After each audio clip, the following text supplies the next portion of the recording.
Hello viewers, welcome to my YouTube channel Movies Land. आज हम जिस मूवी का रिव्यू करने जा रहे हैं इसका नाम है सन ऑफ अ रिच। ये एक रशियन मूवी थी जो कि 2019 में रिलीज हुई थी। रशिया के सबसे अमीर आदमी की बिगड़ी हुई औलाद ग्रीशा, जो कि अपना सारा टाइम नाइट क्लब्स, पार्टीज और लोगों को परेशान करने में गुजारता था। ग्रीशा इतना ज्यादा अमीर है कि वो दूसरों को अपने सामने कुछ नहीं समझता। ग्रीशा एक रात एक लड़की को परेशान करने के बाद सड़क पर छोड़कर अंधाधुंध अपनी लग्जरी कार चला रहा था, तो वहाँ उसे ट्रैफिक पुलिस वाला उसे रोक लेता है। लेकिन वो ट्रैफिक पुलिस वाले के मुंह पर नोट फेंकता है, और जैसा कि वो हमेशा करता आ रहा था। लेकिन ये पुलिस वाला ब्राइब नहीं लेता। वो ग्रीशा को रोकने की कोशिश करता है, लेकिन ग्रीशा को बिल्कुल भी दूसरे लोगों की कोई परवाह नहीं थी, और वो कार चला देता है और हंसता रहता है। और इससे पुलिस ग्रीशा को जेल में डाल देती है। और ग्रीशा के फादर, जो कि पहले ही ग्रीशा से बहुत परेशान थे, अपने एक पुलिस ऑफिसर दोस्त के साथ आते हैं, और पुलिस ऑफिसर ग्रीशा के फादर को बताता है कि तुम्हारा बेटा बहुत बिगड़ गया है। वो ट्रैफिक पुलिस वाले को सड़क पर आधी रात तक घसीटता रहा, और अब वो पुलिस वाला हॉस्पिटलाइज हो गया है। इसका कुछ करो, नहीं तो ये हाथ से निकल जाएगा। ग्रीशा के फादर उसे खींच के बाहर लाते हैं और बहुत चिल्लाते हैं, लेकिन ग्रीशा इनके सामने ही सिगरेट पीने लगता है, क्योंकि उसे लगता है कि वो अपने बाप का इकलौता बेटा है, इसलिए इसका बाप उसे डांटने के अलावा कुछ नहीं कर सकता। ग्रीशा के फादर परेशान होके वहां से चले जाते हैं, और ग्रीशा को सुधारने के लिए एक दोस्त एनेस्थीसिया के पास जाते हैं, जो कि एक टीवी प्रोड्यूसर थी। वो ग्रीशा के डैड को, अपने दोस्त जो कि हॉरर मूवीज में और सेट डिजाइनिंग में एक्सपर्ट था, इसके पास ले जाती है। ग्रीशा के फादर और एनेस्थीसिया जब इसके घर पे आते हैं तो वो देखते हैं कि लीफ एक रस्सी से लटका हुआ है, लेकिन ये सब फेक था, क्योंकि ये सब इसने डिजाइन किया हुआ था। वो ऐसे ही डिजाइन और डिवाइसेस बना के लोगों की आंखों को ट्रिक करता था। ग्रीशा के फादर को अपना थंब काट कर दिखाता है, जिससे इसके फादर डर जाते हैं, लेकिन ये भी देखता। ग्रीशा के फादर अपने बेटे के बारे में उसे बताते हैं और सुधारने के लिए कुछ प्लान करने को कहते हैं। एक रात को ग्रीशा पार्टी के करके लौटता है, तो वो देखता है कि इसकी पसंदीदा कार को एक वैन टो करके ले जा रही होती है, तो वो इसके पीछे दौड़ता है, और वहाँ अचानक से ही ग्रीशा को पीछे से कोई शूट कर देता है, जिसकी वजह से वो वहां ही बेहोश होकर गिर जाता है। और फिर जब उसे होश आता है तो वो खुद को घोड़ों के अस्तबल में पाता है। तभी वहां पे एक आदमी ग्रीशा को पकड़कर बाहर ले जाता है और इसे टांगे मारना शुरू कर देता है। वो आदमी कहता है कि मैं निकल रात को तुम्हें घोड़े तैयार करने को कहा था, तुमने तैयार क्यों नहीं किए? तो ग्रीशा कहता है कल रात मैंने तो तुम्हें जिंदगी में पहली बार देखा है। तभी इस गाँव का लैंड ओनर डिमिट्री आता है, जो अपने बेटे अलेक्सी को चाबुक मारने को कहता है। तो अलेक्सी चाबुक घोड़े को देता है, और वो उसे चाबुक से बहुत मारता है। लैंड ओनर कहता है कि मुझे मेरी चाय खत्म होने से पहले अपना घोड़ा तैयार चाहिए। यहाँ ग्रीशा को बिल्कुल समझ नहीं आ रहा था कि ये सब उसके साथ क्या हो रहा है। और तुम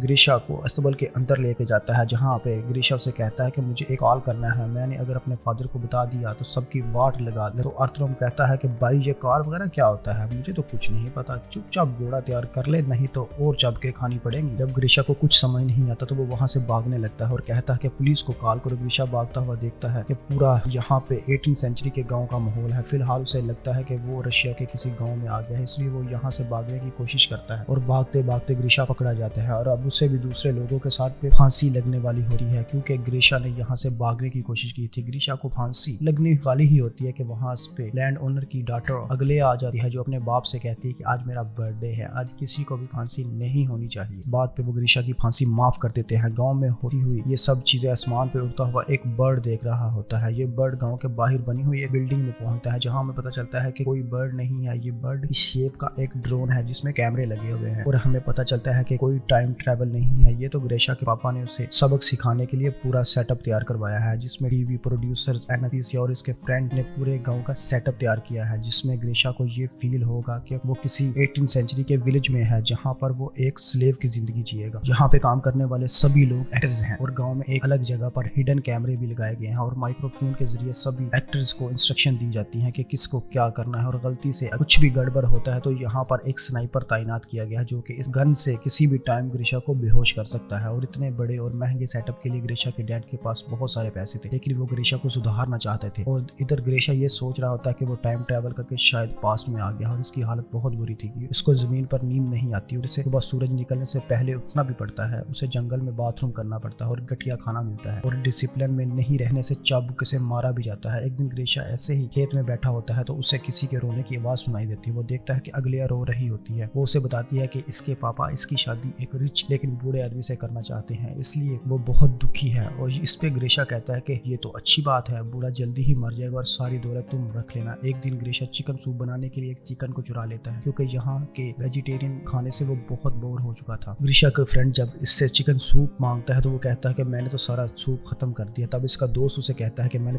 तुम्हारा सारा काम खत्म किया है। तो ग्रीशा आगे से कहता है मैंने भी तो तुम्हारे हिस्से का सारा सूप खत्म कर दिया है। एडवे को जब पता चलता है कि चिकन गायब है तो सभी घोड़े के रखवालों को इकट्ठा करता है और इनको पूछता है कि बता दो किसने चिकन चुराया है, नहीं तो मैं तुम में से किसी को रैंडम सिलेक्ट करके इस पे कोड़े बरसाऊंगा। एडवे ग्रेसा के फ्रेंड को उठा के ले जाता है और ग्रेशा यहाँ पर कोई भी हमदर्दी नहीं दिखाता क्योंकि उसे अभी भी किसी से कोई फर्क नहीं पड़ता। थोड़ी देर बाद में ग्रेशा का फ्रेंड अपनी बैग पे उसे मार के खाओ दिखाता है जो कि असल में एक मेकअप था, लेकिन ग्रेशा को अभी भी इससे कोई फर्क नहीं पड़ता। तभी ग्रेशा देखता है कि एक लड़की घोड़े से नीचे उतर रही होती है और वो इसका अंडरवेयर देख लेता है। थोड़ी देर सोचने के बाद उसे एहसास हुआ कि ये लड़की मॉडर्न अंडरवेयर पहनकर ऐसे कैसे घूम रही है, तो ये तो 1860 है। ग्रेशा लीजा के पास दौड़ के जाता है और उसको इसका अंडरवेयर दिखाने को कहता है। वो कहता है कि तुम्हारे पास फ्यूचर के अंडरवेयर कहाँ से आ गए। वो इसके साथ जबरदस्ती करने लगता है, लेकिन तभी वहाँ पर दूसरे विलेजर्स आ जाते हैं और लीजा वहाँ से घोड़े पे बैठ के चली जाती है। इधर कंट्रोल बिल्डिंग में ग्रेशा के फादर ये सब बंद करने को कहते हैं क्योंकि इनका बेटा अभी भी नहीं सुधरा था और अभी भी वो लड़कियों के साथ जबरदस्ती करने पे उतर आया था। लेकिन तभी ये न्यूज आती है कि ग्रेशा लीजा से माफी मांगना चाहते हैं। अब ये लोगों को पॉजिटिव चीज लगती है तो वो लीजा को इंस्ट्रक्ट करते हैं कि वो ग्रेशा से जाकर मिले। जब लीजा ग्रेशा से जाकर मिलती है तो ग्रेशा उसको सॉरी बोलता है तो वो लीजा उसे माफ कर देती है। कुछ दिनों बाद इस गांव में एक बहुत बड़ा फेस्टिवल होता है जिसमें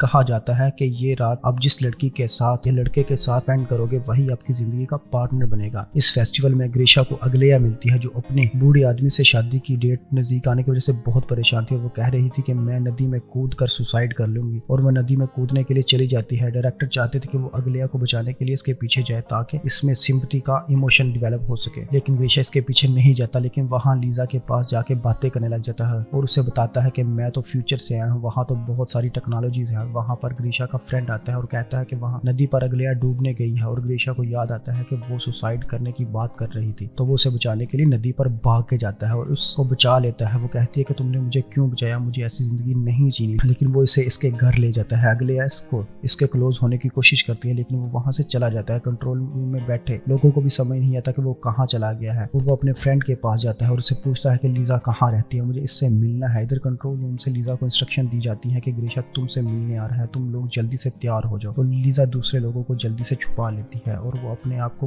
गाँव के कपड़ों में तैयार कर लेती है। वो उसे कहता है कि चलो मेरे साथ वॉक पे चलो और तुम फेस्टिवल पे मेरे साथ रहो ताकि जिस दिन के बारे में ये कहा जाता है कि इस दिन जो भी जिसके साथ रहेगा वो सारी जिंदगी एक दूसरे के साथ रह सकेंगे और एक दूसरे के पार्टनर बनेंगे और शादी भी करेंगे। लेकिन लीजा कहती है कि इसके फादर की तबीयत सही नहीं है, वो नहीं चलेगी और वो दरवाजा बंद कर देती है और ग्रीशा इसकी इस बात से काफी ज्यादा डिप्रेस्ड होता है। वो अगले दिन डायरेक्टर लीजा को समझाता है कि ग्रीशा का इंटरेस्ट अब अगलिया से हट गया और वो तुमको पसंद करने लग गया है, अब इसलिए तुम्हें इसका लव रोल प्ले करना होगा। लीजा का ये रोल उनके बॉयफ्रेंड को पसंद नहीं आता जो यहाँ पर लैंड ओनर के बेटे का किरदार अदा कर रहा होता है। लेकिन लीजा इसे कहती है कि हम सब ग्रीशा को एक अच्छा इंसान बनाने के लिए आए हैं और हम सबका साथ ही इस प्रोजेक्ट को कामयाब बना सकता है। अब ग्रीशा लीजा के साथ ही अपना ज्यादा टाइम स्पेंड करने लगता है और फिर आहिस्ता आहिस्ता इन दोनों की बॉन्डिंग्स अच्छी हो गई और ग्रीशा भी अब लीजा के प्यार में पड़ जाता है। एक दोपहर को जब ये दोनों घूम रहे थे तो ये देखते हैं कि एक बर्ड आसमान में अजीब तरीके से घूम रहा था। लीजा को पता था कि ये ड्रोन है, इसलिए वो उसे डिस्ट्रैक्ट करने की कोशिश करती है। कंट्रोल रूम में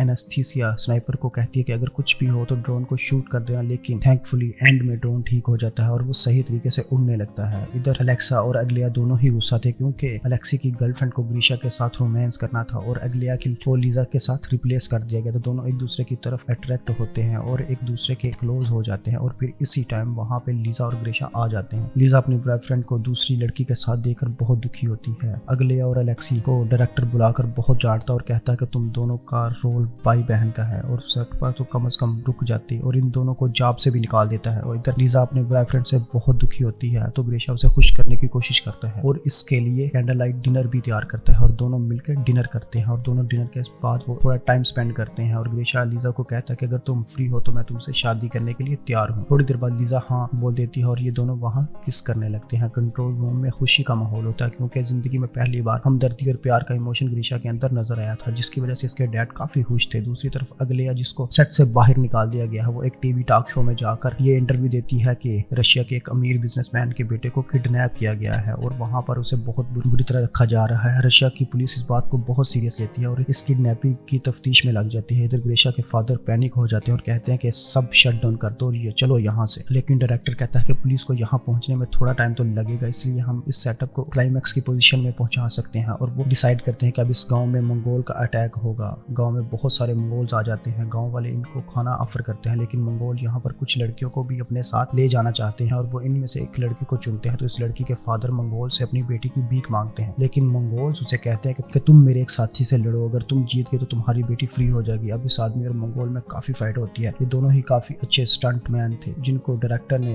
प्रिपेयर किया था। और ये दोनों लड़ते हैं और फिर मंगोल इस लड़की के बाप का सर ही काट देता है और उसे मार देता है, जो कि फेक होता है। और फादर का ऐसा सैक्रिफाइस देखकर मंगोल इस लड़की को फ्री कर देते हैं और दूसरी लड़की को अपने साथ ले जाने के लिए कहते हैं। और फिर वो लीजा को चॉइस करते हैं। अब इसके लिए लड़ने वाला कोई नहीं था। ग्रीशा का फ्रेंड उसे कहता है कि क्या तुम अपनी लवर को प्रोटेक्ट नहीं करोगे, तो वो कंफ्यूज हो जाता है और वहां से डर के मारे जाने लगता है। और सबको ये बात सरप्राइजिंग लगती है क्योंकि इन सबको लगता था वो लीजा से बहुत प्यार करता है और उसे जरूर बचाएगा। और कंट्रोल रूम में भी काफी डिसअपॉइंटमेंट का समा होता है। लीजा ग्रीशा को हेल्प के लिए बुलाती रहती है, लेकिन ग्रीशा चला जाता है। और फिर थोड़ी देर बाद वो घोड़े पे बैठ के आता है और मंगोल से थोड़ी फाइट के बाद वो लीजा को घोड़े पे बिठा कर ले जाता है। इनके जाने के बाद वहाँ पुलिस आ जाती है, लेकिन ग्रीशा यहाँ पर था ही नहीं। तो डायरेक्टर कहता है मेरी मूवी की शूटिंग चल रही थी तो पुलिस इसमें कुछ भी नहीं कर सकती और वो चुपचाप वहां से चली जाती है। अब वो दोनों घोड़े पे बैठे बैठे गांव की लिमिट से बाहर चले जाते हैं और वहां इन्हें एक पेट्रोल पंप दिखाई देता है, जिससे ग्रीशा काफी कंफ्यूज हो जाता है। पोल खुलती देकर लीजा सब बताने वही वाली होती है कि ठीक इसी टाइम स्नाइपर ग्रीशा को